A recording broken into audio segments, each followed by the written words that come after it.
Welcome to the D-Shift podcast, where we provide inspiration, motivation, and education to help you transition from the challenges of divorce to discover the freedom and ability to live life on your own terms. Are you ready? Let's get this shift started. Hello and welcome to another episode of the D-Shift podcast. And today we're going to talk all about getting rid of stress and dealing with all of the pressures that come along with going through a divorce and with being a business professional. So I'd like to introduce you to my friend, Ann Greco. Ann and I have known each other for a little bit now, and Ann has a background in mental health counseling, and she helps people to deal with stress so that it doesn't lead to issues like chronic health problems, anxiety, and burnout. So Ann, welcome. Thank you so much for being here. Oh, thank you so much for having me, Mardi. And one of the things that I wanted to start with, when it comes to relationships, because I do still do some mental health counseling with people in my office, have a couple of couples that I'm treating currently. We talk a lot about relationship dynamics. And of course, these are the foundations for what leads to that experience of having stress and anxiety. And there are a couple of things that are important to know when people are experiencing stress in a relationship.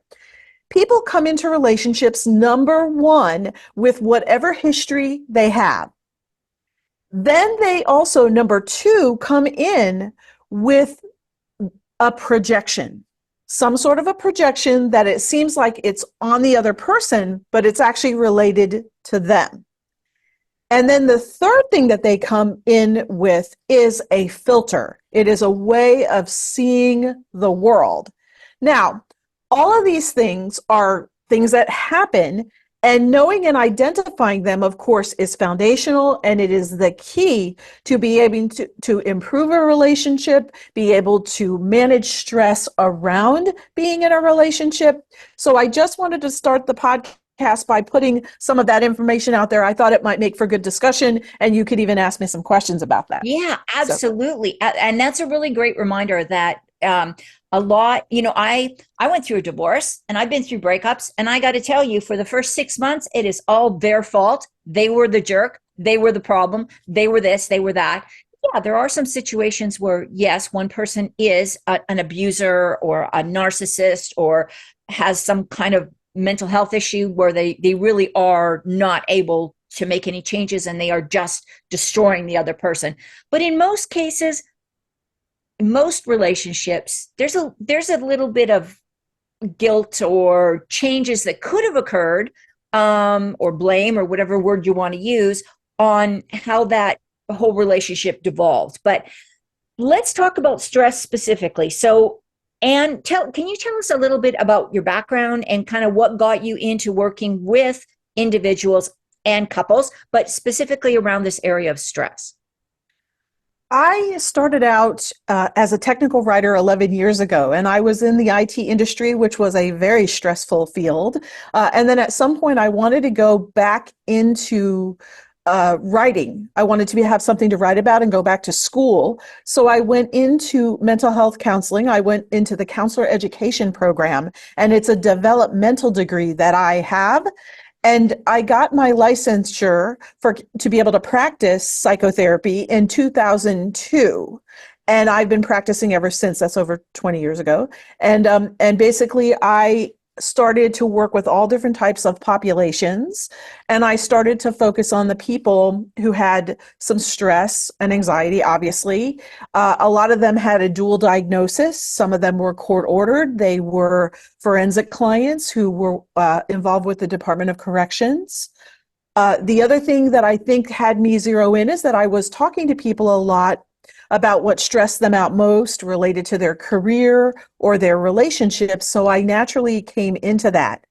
I started to do coaching because a business professional who was traveling asked me if he could jump on the phone with me. He couldn't get into the office. So even before there was such a thing as life coaching, I was working with people over the phone and not in an office. And then I realized that there were a lot of people who really wanted to talk about stress related to a relationship, stress related to work, And then, of course, the personal stress related to, I know you talk a lot about self-care and other kinds of things, just being an individual and how we take care of ourselves. So that's a little bit about my background. Yeah, so that's really good that you've had that really broad experience, and that's probably the wealth of information you bring when you work with clients.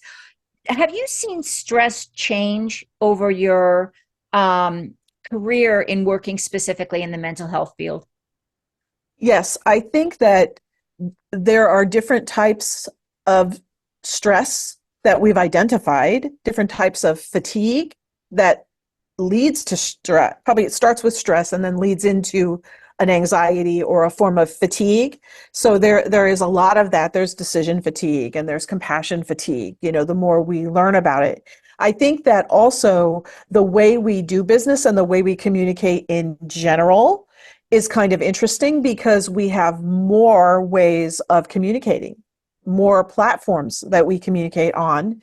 And I will talk to people sometimes about something that is a pretty deep rooted or significant issue, and then find out later that they did it, all the conversation they had or interaction, the connection with the person was on text or virtual, Yeah, which is yeah, interesting. yeah. About 10 years ago, when I was working with a couple of psychiatrists, I actually saw the first case of a young person, a 20-something-year-old person who met somebody online. They were engaged to be married, but they had never met face to face. And then, Wow. of course, the relationship had issues and it ended. Other person ended it. And so they were truly heartbroken. And having a heart, I was raised at a time when everybody dated in person, Sure. Yeah. and you wouldn't even call it a relationship until certain stages of the relationship had happened. Right, right. And for that person, though, it was very real. The connection online was real, seeing them, talking to them. And so and I think that that is a stress that is different than it was a while back. People Yeah. will get very hurt and they will experience a lot of reactions related to, I think it's the younger, because they grew up with technology, that we see. Yeah, and the whole, and I know this is maybe going a little bit off topic, but this whole online experience where people post something and then the dopamine that they are measuring, that they're getting the same dopamine hit as they would if they were using, I think it's cocaine, where people see, oh, I got a like, oh, I got a like, and then that becomes their reward, and they're just like that little hamster just hitting that lever to get those little treats or Yeah. those little whatever, and then when they get a negative, it's devastating. Like, and there's so many of these people who just go around online. What do they call them? Trolls. They just go around online and just like say hateful, hurtful things to Hmm. Hmm. people. So We had that in a Zoom meeting. I was on a Zoom meeting earlier this week, and the people that were on there just came in and they went, "You have autism," to the speaker. Everybody on this call has autism. And I forget, it wasn't troll. There was another name they called, but they came in and then eventually they exited them. They took them out of the meeting, but they came in and started having a conversation that wasn't related to because we're not talking about autism in that meeting. right, right. Yeah, and people just seem so I do mediation. So I do mediations for a lot of organizations. So I'm going to be careful and not mention any organization here. But I have just seen like civil discourse is just, it's in the toilet right now. I mean, Mhm. people Mhm. are so rude. Somebody says something and I don't like it. I just scream, "You're a liar," and storm out of the room. And that's not an isolated occurrence anymore. Whereas 30 years when I started that, everybody in the whole room would have gone, "Wow, I can't believe that happened." And now they don't. I mean, it's just like, oh, that's just something normal. Yeah. So this is all the kinds of stress we're dealing with. Why do, or additional kinds of stress we're dealing with. And then there's still the financial, the career, the relationship, the actual physical marriage relationship and all that kind of stuff, or divorce, going through that. What do you see as the leading reason why clients seek you out? Like, do they realize they're under stress, or how did they get to you? It, I think it comes from, for me, they can have meet somebody who has worked for me and notice the shift in their thinking, notice the change and the way that they approach a problem. when they that is what would probably bring them to me specifically, I have found. The other thing is that what brings them in, it has to do with someone else or something else. Okay. Like it could be a major thing going on at work or in the relationship that they want to either prevent or they want to make sure they create it within those spaces, Okay. or their children. They see something happening with their children that they can say stems from something that they have done or they're doing. Like one example, to be a little more tangible, is that someone interacts with people in such a way and they see one of their daughters, teenage daughters, doing the same thing and going down the same path. Okay. And they are concerned that that is going to lead them to a path of isolation.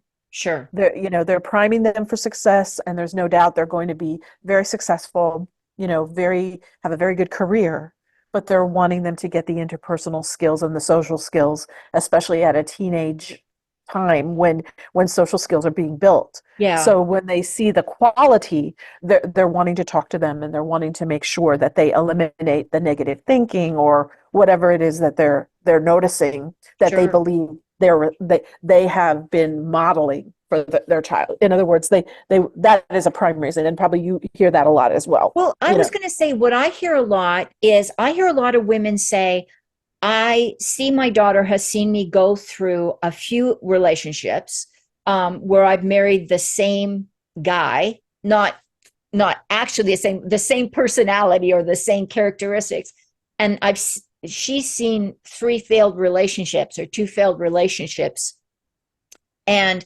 I want to get better at choosing a better partner, and I want my daughter to not follow in those footsteps. So I hear more of that kind of Mhm. concern. Like, this is, my second or third relationship failure, and this is all my daughters know, and is relationships failing, and I don't want her to have that perception. So, um, Mhm.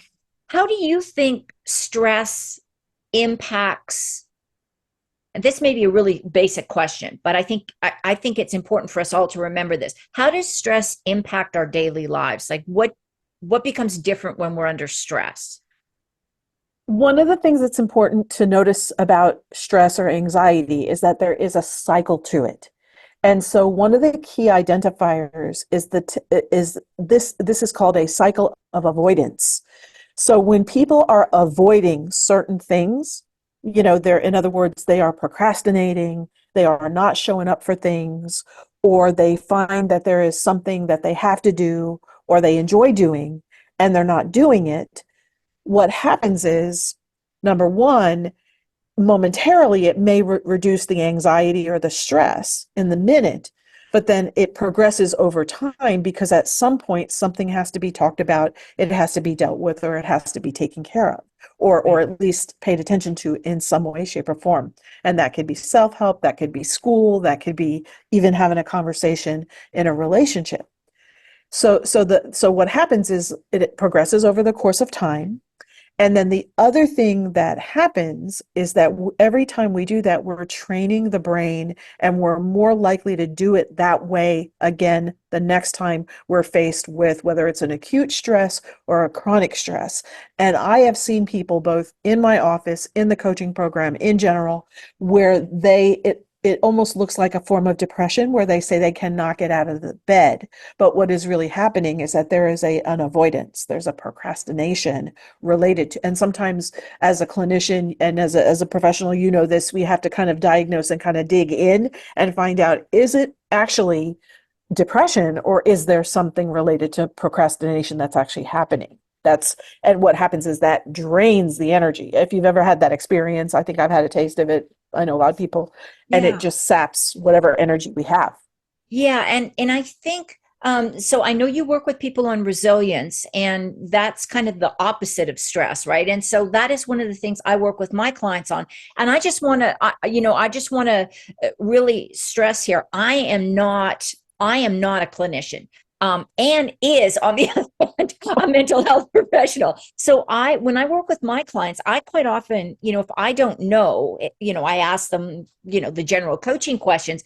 But if I feel that they might benefit from speaking to somebody, I make that recommendation. I mean, it's up to them to choose whether or not they want to seek out some mental health support. But where where do you think the biggest stigma is around, especially, let's say, high achieving individuals? And I'm going to talk about women specifically because that's typically who's going to be listening today. What do you think the biggest stigma still is, which I am so upset at because there's been so many efforts to stop this? What's the biggest stigma about seeking support if you're dealing with stress or burnout or anxiety? That there is something gravely wrong happening, that there is something terrible related to looking for support. I have always said from the very beginning, after I first got my license, the healthiest people come in, whether it's with a coach, whether it's with a therapist, whomever gives them somebody from their pastoral community, sometimes they will use or work with. And they are looking to collaborate, they are looking to connect, they are looking to express themselves. And with expression, outlet, and engagement, that is something that is preventive and it promotes mental wellness and resilience. And one of the reasons that had me start to do coaching also has to do with this idea is that I don't want to see the progression. We can prevent the progression by people coming in to talk with somebody so that they don't end up in the psychiatrist's office, because left untreated, it will worsen and it will seem unwieldy. Yeah, And with a few tools, it's amazing how people can recapture that feeling of well-being, the sense of wellness, and start to work toward that resilience, that sustainable type of resilience. I just thought that this could be avoided. yeah, I would see people, they had seen the psychiatrist, they were referred from the psychiatrist to me, doing medication, talking to me. And I thought, could that have been avoided had that been happening sooner?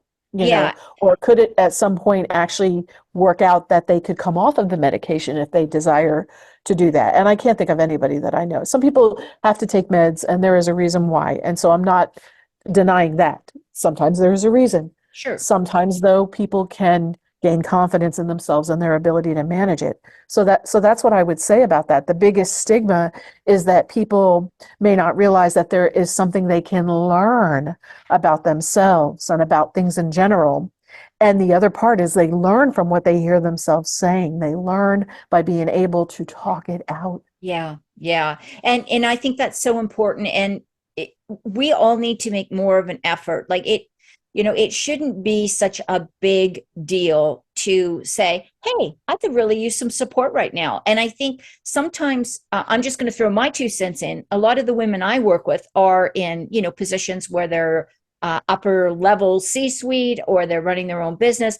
And it's kind of like they feel like if I have to ask for help, everybody's going to look at me like I don't know, I can't manage this. And that's not the case. And I really like you saying that the strongest people are the people that reached out and got help. So, Yeah.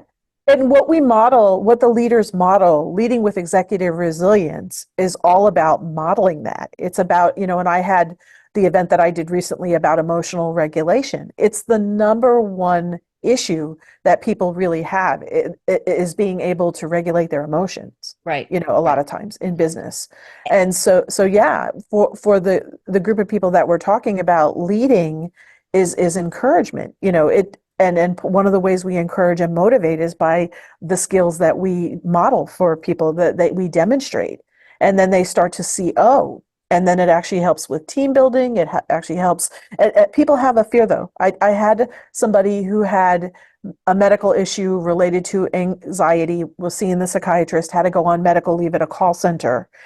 He said, I'm going to have trouble. I'm going to lie and say I had a heart attack. And I'm like, why are you going to say you had a heart attack?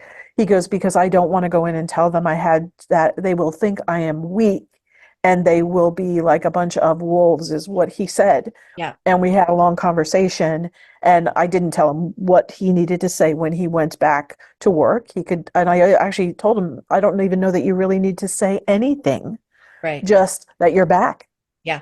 and Yeah. that it's about them. The work is about the team and them and the numbers, Yeah. Yeah. like meaning, can you guide them with a powerful conversation, and direct them into the point of why you're there. They're not there to talk about why you weren't in the office, Right. you know, Right. but when somebody's gone for 6 weeks and they have panic attacks and the doctor put them on meds, Sure. they Yeah. they're thinking, I cannot go back and tell people that, you Right. know. Right. Yeah. And I'm just gonna kind of bring this back to people going through divorce. If you're a mom going through divorce with kids, and kids are seeing, or a dad, and seeing you reaching out for help and getting healthy and learning new techniques and then teaching them to your kids so that they have that resilience, that's a powerful message, rather than seeing mom or dad unable to cope, sobbing at their desk, or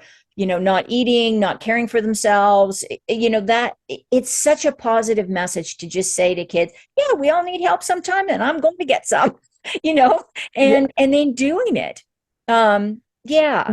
And that's what you do. And the thing about it is, my three signature points that I talk to people about are expression, outlet, and engagement. Expression is talking about it, writing about it, singing about it, dancing about it, drawing a picture, however you express yourself. There are some forums like coaching, what you do, what I do, where I do a little more of the clinical work, although I don't diagnose people in a coaching setting. I just simply Right. listen to what they're saying.